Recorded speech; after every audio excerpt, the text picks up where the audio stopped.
Touring talkies ரசிகர்களுக்கு வணக்கம். வாங்க லன்ச் நிகழ்ச்சிக்கு போகலாம்.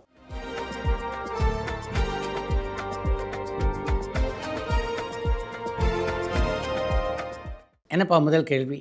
ஆரம்பத்தில் ஹிட் படங்கள் கொடுத்த சிவாஜி எம்ஜிஆரால் கடைசி காலகட்டத்தில் ஹிட் படங்கள் கொடுக்க முடியல. இதற்கு காரணம் என்ன? சிந்தனை குறைவா, அலட்சியமானு சந்தனகுமார் சென்னையிலேருந்து கேட்டிருக்காங்க. நீங்கள் கேட்டிருக்க இந்த கேள்வி இருக்கே, இது சிவாஜி எம்ஜிஆருக்கு மட்டும் இல்லை, எல்லா நடிகர்களுக்கும் பொருந்தும். எல்லா நடிகர்களும் பார்த்தீங்கன்னா ஒரு காலகட்டத்தில் வெற்றி படங்களையும் கொடுத்துருக்காங்க, தோல்வி படங்களையும் கொடுத்துருக்காங்க. தோல்வி படங்களை தவிர்க்கணும் அப்படின்னு தான் எல்லா நடிகர்களும் நினைப்பாங்க. ஆனாலும் ஒரு காலகட்டத்தில் அவங்களால அது முடியறதில்லை அப்படின்றது தான் உண்மை. வெற்றி தோல்வி ரெண்டும் மாறி மாறி தான் வந்து கொண்டிருக்கும். அதை யாராலும் தவிர்க்க முடியாது. நடிகர் எஸ்.எம். ராமநாதன் தமிழில் எத்தனை படங்கள் நடிச்சிருக்காங்கன்னு கடலாடியிலேருந்து பாலசுப்ரமணியம் கேட்டிருக்காங்க. மனோரமாவின் கணவரான எஸ்.எம். ராமநாதன் பற்றி தான் நீங்கள் கேட்டிருக்கீங்கன்னு நினைக்கிறேன். அவர் 10க்கும் மேற்பட்ட படங்களிலே நடித்திருக்கிறார். மலையாள நடிகர் ஸ்ரீனிவாசன் இப்போ நம்ம கூட இல்லை. அவரை பற்றி ஏதாவது தகவல் பகிர முடியுமான்னு ஈஸ்வரி ஒசூர்லேருந்து கேட்டிருக்காங்க. மலையாள நடிகர் சீனிவாசனை ஒரு நடிகர் அப்படின்ற வட்டத்துக்குள்ளே சுருக்கிட முடியாது. மிகச்சிறந்த கதாசிரியராக திகழ்ந்தவர் அவர். அவருடைய எழுத்திலே உருவான பல மலையாள படங்கள் மிகப்பெரிய வெற்றியை குவித்திருக்கின்றன. நடிப்பை பொறுத்த வரைக்கும் பார்த்தீங்கன்னா மிக நுணுக்கமான எக்ஸ்பிரஷன்ஸை கொடுக்கக்கூடிய ஒரு அற்புதமான ஆற்றல் பெற்ற நடிகராக இருந்தவர் தான் சீனிவாசன். எனக்கு பர்சனலாக அவருடைய நடிப்பு ரொம்பவே பிடிக்கும். மதுரையை மீட்ட சுந்தரபாண்டியன் படத்தை பாதி தான் எம்ஜிஆர் டைரக்ட் பண்ணதாகவும் மீதி பாதியை வேற டைரக்டர் டைரக்ட் பண்ணதாகவும் ஒரு தகவல் வருது. இது உண்மை தகவலான்னு தோரணமலையிலேருந்து செண்பகராமன் கேட்டிருக்காங்க. மதுரை மீட்ட சுந்தரபாண்டியன் படத்தை பொறுத்த வரைக்கும் அந்த படத்தை பாதி இயக்கி விட்டு இதுக்கு மேலே நீங்கள் இயக்கிங்க அப்படின்னு யார்கிட்டையும் அந்த பொறுப்பு எம்ஜிஆர் கொடுத்து விட்டு போகவில்லை. அந்த படத்தை பொறுத்த வரைக்கும் ஒரு பக்கம் எம்ஜிஆரும் படப்பிடிப்பு நடத்தி கொண்டிருந்தார், இன்னொரு பக்கம் செகண்ட் யூனிட்டில் நீலகண்டனும் படப்பிடிப்பு நடத்தினார். அந்த படத்தினுடைய படப்பிடிப்பு மைசூர் அரண்மனையில் நடந்தபோது பத்திரிகையாளர்களாகிய நாங்கள் எல்லாரும் எம்ஜிஆருடைய அழைப்பின் பேரில் அங்கே சென்றிருந்தோம். அப்போ ஒரு புறம் நீலகண்டன் டைரக்ட் பண்ணுறதையும் இன்னொரு பக்கம் எம்ஜிஆர் டைரக்ட் பண்ணுறதையும் நேரடியாகவே பார்க்கக்கூடிய வாய்ப்பு எங்களுக்கு அமைந்தது. டைரக்டர் ராமநாராயணன் 126 படங்களை டைரக்ட் பண்ணியிருக்காரு. இந்த மாதிரி வேற எந்த டைரக்டர் அதிக படங்களை டைரக்ட் பண்ணியிருக்காருன்னு அன்னம்பேடுலேருந்து குப்புராஜ் கேட்டிருக்காங்க.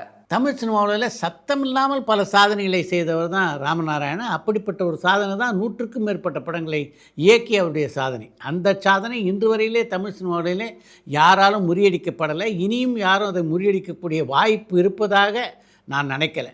டைரக்டர் ராஜகுமாரன் தொடர்ந்து சர்ச்சையான கருத்துக்களை சொல்லிட்டு இருக்கிறாரு. இதனால் அவரோட ஒய்ஃபான தேவயானிக்கு தான் பிரச்சனை. ஏன் அவங்க இந்த மாதிரி பண்ணுறாங்க? இதை பற்றி உங்கள் கருத்து என்னன்னு நெல்லையிலேருந்து சிவா கேட்டிருக்காங்க. ராஜகுமாரனுடைய பேச்சினால் அவருடைய மனைவியான தேவயானிக்கு மிகப்பெரிய பாதிப்புகள் வருவதற்கான வாய்ப்பு இல்லை. ஆனாலும் ராஜகுமாரன் ஏன் இப்படி பேசுகிறார் அப்படின்னு எனக்கு தெரியல. ராஜகுமாரன் நான் பழகிய வரையிலே கொஞ்சம் நிதானமான மனிதர், வெற்றி தோல்வியெல்லாம் சமமாக பார்க்கக்கூடியவர். எங்கேயோ பாதிக்கப்பட்டிருக்கார் அப்படின்னு நினைக்கிறேன். அதனுடைய வெளிப்பாடாகத்தான் இது போன்ற பேட்டிகள் தொடர்ந்து வந்து கொண்டிருக்கின்றன. சமீபத்தில் அவரோடு பேசக்கூடிய வாய்ப்பு எனக்கு அமையலை. அமைஞ்சிருந்தால் நிச்சயமாக இதை பற்றி அவர்கிட்ட நான் கேட்டிருப்பேன். மறைக்கப்பட்ட சில நடிகைகளோட கொலை விவரங்களை ஏன் இன்னும் வெளியிடல? அதற்கு காரணம் என்னன்னு சந்தனகுமார் சென்னையிலேருந்து கேட்டிருக்காங்க. மறைக்கப்பட்ட சில நடிகைகளின் தற்கொலை போன்ற விவரங்கள் ஏன் வெளியே வரல அப்படின்றத பற்றி நீங்கள் கேட்டிருக்கீங்க. எந்த நடிகையினுடைய கொலை அல்லது தற்கொலை மறைக்கப்பட்டது அப்படின்றத பற்றி நீங்கள் கேட்டிங்கன்னா தானே பதில் சொல்ல முடியும். காஞ்சனா பிரான்சிஸ், அரண்மனை பிரான்சிஸ், இந்த ரெண்டில் உங்களுக்கு எது ரொம்ப பிடிக்கும்னு பிரேம் கடலூர்லேருந்து கேட்டிருக்காங்க.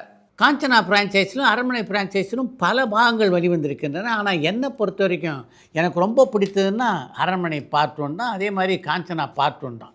அதற்கு பின்னால் வெளியான காஞ்சனா படத்தினுடைய மற்ற பாட்டுகளும் சரி, அரண்மனை படத்தினுடைய மற்ற பாட்டுகளும் சரி, வசூலில் மிகப்பெரிய வெற்றியை குவித்திருக்கின்றன. அதனுடைய முதல் பாட்டை விட கூட மிக பிரமாதமான வசூலை செய்திருக்கின்றன. ஆனாலும் எனக்கு என்னவோ அந்த 2 படங்களுடைய ஃபஸ்ட்டு பாட்டு தான் இன்று வரையிலே பிடித்ததாக இருக்கிறது. கொம்பு சிவி படத்தில் சண்முக பாண்டியன் எப்படி நடிச்சிருக்காரு? அந்த படம் வெற்றி அடையுமான்னு ஈஸ்வரி ஒசூர்லேருந்து கேட்டிருக்காங்க. கொம்பு சிவி படத்தில் சண்முக பாண்டியனின் நடிப்பில் நல்லதொரு முன்னேற்றம் தெரிகிறது. தொடர்ந்து நடிப்பில் இந்த அளவுக்கு அவர் அக்கறை செலுத்தினார் என்றால் மிகப்பெரிய இடத்தை அவர் தொட நிறைய வாய்ப்புகள் இருக்கின்றன. ஜனநாயகன் படத்துடைய ப்ரீ புக்கிங் வெளிநாடுகளில் எந்த அளவுக்கு இருக்குன்னு சங்கர் மேடவாக்கத்துலேருந்து கேட்டிருக்காங்க. வெளிநாடுகளில் ஜனநாயகன் படத்தினுடைய ப்ரீ புக்கிங் மிகச்சிறப்பாக அமைந்திருக்கிறது. அதிலும் குறிப்பாக யூகேயில் பார்த்திங்கன்னா இது வரைக்கும் விஜய் படங்கள் விற்றிடாத அளவுக்கு மிகப்பெரிய அளவிலே அந்த படத்தினுடைய டிக்கெட்டுகள் முன்னதாகவே விற்கப்பட்டிருக்கின்றன. ஆக்டர் அண்ட் ஆக்டர்ஸுக்கு மட்டும் காமனாக வர உடல் ரீதியான பிரச்சனைகள் ஏதாவது இருக்கான்னு அஜய் ஒசூர்லேருந்து கேட்டிருக்காங்க. நடிகர்களுக்கு உடல் ரீதியாக பொதுவாக வரக்கூடிய பிரச்சனைகள்னா மன அழுத்தம் காரணமாக அவளுக்கு ஏற்படுகின்ற பிரச்சனை தான். சினிமா உலகத்தில் மன அழுத்தத்தை யாராலும் தவிர்க்க முடியாது. அப்படி ஒரு சூழ்நிலை தான் சினிமா உலகம் இயங்கி கொண்டிருக்கிறது. ஃப்ரேம் அண்ட் ஃபேம் அவார்ட் ஃபங்க்ஷனுக்கு சீஃப் கெஸ்ட்டாக யார் வர போகிறாங்கன்னு ரொம்ப ஆர்வமாக இருக்குது. அதை பற்றி ஏதாவது தகவல் சொல்ல முடியுமான்னு பல்லவி ராமேஸ்வரத்துலேருந்து கேட்டிருக்காங்க. ஃப்ரேம் அண்ட் ஃபேம் அவார்ட்ஸ் நிகழ்ச்சியிலே யார் யாரெல்லாம் சிறப்பு விருந்தினர்களாக கலந்து கொண்டிருக்கிறார்கள், யார் யாரெல்லாம் அந்த விழாவிலே பரிசு பெற இருக்கிறார்கள் என்ற விவரங்கள் எல்லாம் ஜனவரி மாதத்திலே வெளியாகும். லிங்குசாமி அவர்களை கைது செய்ய போறாங்கன்னு வர தகவல் உண்மையானு தேனியிலேருந்து ரியாஸ் கேட்டிருக்காங்க. அந்த செய்தியிலே உண்மை இல்லை அப்படின்றத பற்றி லிங்குசாமியே பேட்டி கொடுத்திருக்கிறார். பராசக்தி படத்தோடைய ரிலீஸ் தள்ளி போக வாய்ப்பு இருக்குன்னு வர தகவல் உண்மையானு சங்கர் மேடவாக்கத்திலேருந்து கேட்டிருக்காங்க. ஜனவரி மாதம் 14ஆம் தேதி என்று வெளியாக இருந்த பராசக்தி திரைப்படத்தை இப்போ 10ஆம் தேதியே வெளியிட முடிவெடுத்திருக்கிறார்கள். அப்படி இருக்க அந்த படத்துடைய வெளியீடு தள்ளி போவதா இப்படி ஒரு கேள்வி கேட்டிருக்கீங்களே. மற்ற லாங்குவேஜில் நிறைய புராண படங்கள் வருது. தமிழில் பொன்னியின் செல்வனை தாண்டி நிறைய புராண கதைகள் இருக்குது. ஆனால் ஏன் எதையும் டைரக்ட் பண்ண மாட்டேங்கிறாங்கன்னு தேனியிலேருந்து ரியாஸ் கேட்டிருக்காங்க. பொன்னியின் செல்வன் ஏதோ புராண கதை அப்படின்னு துணிக்கிற மாதிரி உங்களுடைய கேள்வியை கேட்டிருக்கீங்க. பொன்னியின் செல்வனை பொறுத்த வரைக்கும் அது சரித்திர கதையை தவிர அது புராண கதை இல்லை. புராண படங்களுக்கு இப்போ மிகப்பெரிய வரவேற்பு இல்லைன்னா அப்படிப்பட்ட ஒரு படத்தை யாரும் எடுக்கலை. இங்கே அப்படி ஒரு படம் எடுத்து மிகப்பெரிய வெற்றியை குவித்ததென்றால் நிச்சயமாக அதைத் தொடர்ந்து ஒரு 10-15 புராண படங்கள் இங்கே உருவாகும். வஞ்சிக்கோட்டை வாலிபன் படம் வெளியாகி 70 ஆண்டுகளுக்கு மேலே ஆகுது. அந்த படத்தை பற்றி ஏதாவது சுவாரஸ்ய தகவல் சொல்ல முடியுமான்னு பிரதாப் ஜெர்மனியிலேருந்து கேட்டிருக்காங்க. 1948ஆம் ஆண்டிலே சந்திரலேகா என்ற பிரம்மாண்டமான படத்தை எடுத்த எஸ் வாசன் அதுக்கு பின்னால் 1951ஆம் ஆண்டிலே சம்சாரம் என்ற ஒரு படத்தை எடுத்தார். அதுக்கு பின்னால் 7 ஆண்டுகள் தமிழ் எந்த படத்தையும் தயாரிக்கலை. மிக நீண்ட இடைவெளிக்கு பின்னால் அவர் தமிழை தயாரித்த திரைப்படம் தான் வஞ்சிக்கோட்டை வாலிபன் திரைப்படம். அது அந்த ஆண்டின் மிகப்பெரிய வெற்றி படமாக அமைந்தது. இன்னும் சரியாக சொன்னோன்னா 1958ஆம் ஆண்டு வெளியான படங்களில் வசூலில் முதலிடத்தை பிடித்தது நாடோடி மன்னன்னா, 2வது இடத்தை பிடித்திருந்தது வஞ்சிக்கோட்டை வாலிபன். தாமு சாரோட இன்டர்வியூ ரொம்ப அருமையாக இருந்தது. அடுத்து சார்லி, எம்எஸ் பாஸ்கர் 2 பேரையும் ஒன்றா நேரலையில் எதிர்பார்க்கலாமான்னு பரமன் வேலூர்லேருந்து கேட்டிருக்காங்க. டூரிங் டாக்கீஸில் சாய் விசித்ரால ஏற்கனவே எம்எஸ் பாஸ்கருடைய நேர்காணல் இடம்பெற்றிருக்கிறது. சார்லியினுடைய நேர்காணல் தான் இதுவரை இடம்பெறல. சார்லிக்கு அந்த நிகழ்ச்சியில் கலந்து கொள்வதில் ஏதோ ஒரு தயக்கம் இருக்குன்னு நினைக்கிறேன். நடிகர் எம்ஜிஆர், அண்ணா, திராவிடம் இந்த 2 மட்டும் எடுத்துக்கிட்டு அதோடைய மூலவரான பெரியாரை கைவிட என்ன காரணம்னு சந்தனகுமார் சென்னையிலேருந்து கேட்டிருக்காங்க. அறிஞர் அண்ணா மீது மிகுந்த மரியாதையும் மதிப்பும் வைத்திருந்தவர் எம்ஜிஆர். அதன் காரணமாகத்தான் தன்னுடைய கட்சிக்கு அண்ணா திராவிட முன்னேற்றக் கழகம் என்று அவர் பெயர் சூட்டினார்.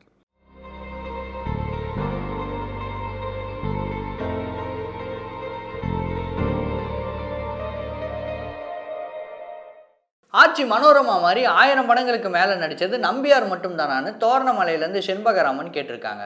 படங்களின் எண்ணிக்கையை பொறுத்த வரைக்கும் மிகப்பெரிய சாதனையை செய்தவர் மனோரமா. அந்த எண்ணிக்கையை இதுவரைக்கும் யாரும் தமிழை தொடவில்லை அப்படின்னு தான் நான் சொல்லுவேன். அதே மாதிரி ஆண்களில் பார்த்திங்கன்னா நம்பியார் அப்படிப்பட்ட ஒரு சாதனை செய்திருக்கிறார். அவர் நடித்த அளவுக்கு பட எண்ணிக்கையில் யாரும் இதுவரை நடித்ததாக தெரியல. அடுத்து என்று ஒரு தகவல். பெரும்பாலான பட நிறுவனங்களில் ஒரு தொழில்நுட்ப கலைஞரையோ அல்லது நடிகரையோ ஒப்பந்தம் செய்ய போனால் அந்த நடிகர் நடித்த படங்களுடைய வெற்றி படங்கள் பற்றியெல்லாம் அதிகம் பேச மாட்டாங்க. அவங்க நடித்த வெற்றி படங்களுடைய பட்டியலெல்லாம் சொன்னால் எங்கே அவர் சம்பளத்தை ஏற்று விடுவாரோ என்ற பயம்தானே இருக்குது முக்கியமான காரணம். ஆனால் இதற்கு நேர்மாறாக நடந்து கொண்டவர் தான் ஜெமினி அதிபரான எஸ் வாசன். அவருடைய நிறுவனத்தில் எம்எஸ் விஸ்வநாதன், ராமூர்த்தி ஆகிய இருவரும் பணியாற்றிய முதல் திரைப்படம் வாழ்க்கை படகு என்ற திரைப்படம். அந்த படத்துக்கு ஒப்பந்தம் செய்வதற்காக ஜெமினி அதிபர் எஸ் வாசன் எம்எஸ் விஸ்வநாதன், ராமூர்த்தியும் தன்னுடைய அலுவலகத்துக்கு வரவேற்றார். அவங்க 2 பேரும் போனவுடனே என்ன தான் அப்படி ஒரு மாயம் பண்ணி வச்சுருக்கீங்கன்னு தெரில, என்னுடைய விநியோகஸ்தர்கள், திரையரங்கு உரிமையாளர் எல்லாரும் என்னுடைய அடுத்த படத்துக்கு உங்களை தான் இசையமைப்பாளராக ஒப்பந்தம் பண்ணணும்னு சொல்கிறாங்க. இவங்க தான் எப்படின்னா என்னுடைய வீட்லேயும் அதே நிலை தான், அவங்களும் உங்களை தான் போடணும் அப்படின்னு விடாப்படியாக இருக்காங்க. அப்படி என்ன பண்ணி வச்சுருக்கீங்கன்ற அவர்களை கேட்டு விட்டு அந்த படத்துக்காக ஒப்பந்தம் செய்தார். மிகப்பெரிய அளவிலே மென்னிசைமனுடைய இசைத்திறனை பாராட்டி விட்டு அவருக்கு ஒரு முன்பணமாக 2 செக்கை கொடுத்தார் எஸ் வாசன். அந்த செக்கை பிரித்து பார்த்த எம்எஸ் விஸ்வநாதன், ராமூர்த்தி ஆகிய இருவருக்குமே மிகப்பெரிய அதிர்ச்சி. ஏன்னா அப்படிப்பட்ட ஒரு முன்பணத் தொகையை அதுக்கு முன்னால் அவங்க வாங்கியதே இல்லை. வாழ்க்கை படகு படத்துக்காக நாங்கள் அதிகமாக உழைச்சோம் அப்படின்னாலும் அந்த படத்துக்காக நாங்கள் பணியாற்றியதை என்றைக்குமே மறக்க முடியாது. அந்த அளவுக்கு இனியது ஒரு அனுபவமாக அது அமைந்தது என்று ஒரு பத்திரிகை பேட்டியிலே பதிவு செய்திருக்கிறார் மெல்லிசை மன்னர் எம்எஸ் விஸ்வநாதன்.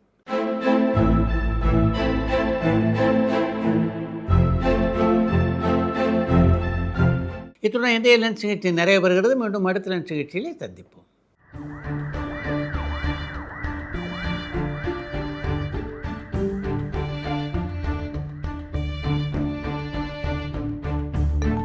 பரபரப்பான சினிமா செய்திகள், நட்சத்திரங்களின் பேட்டிகள், சினிமா வரலாறு ஆகியவற்றை பார்க்கவும் படிக்கவும் உங்களுக்கான இணையதளம் touringtalkies.co.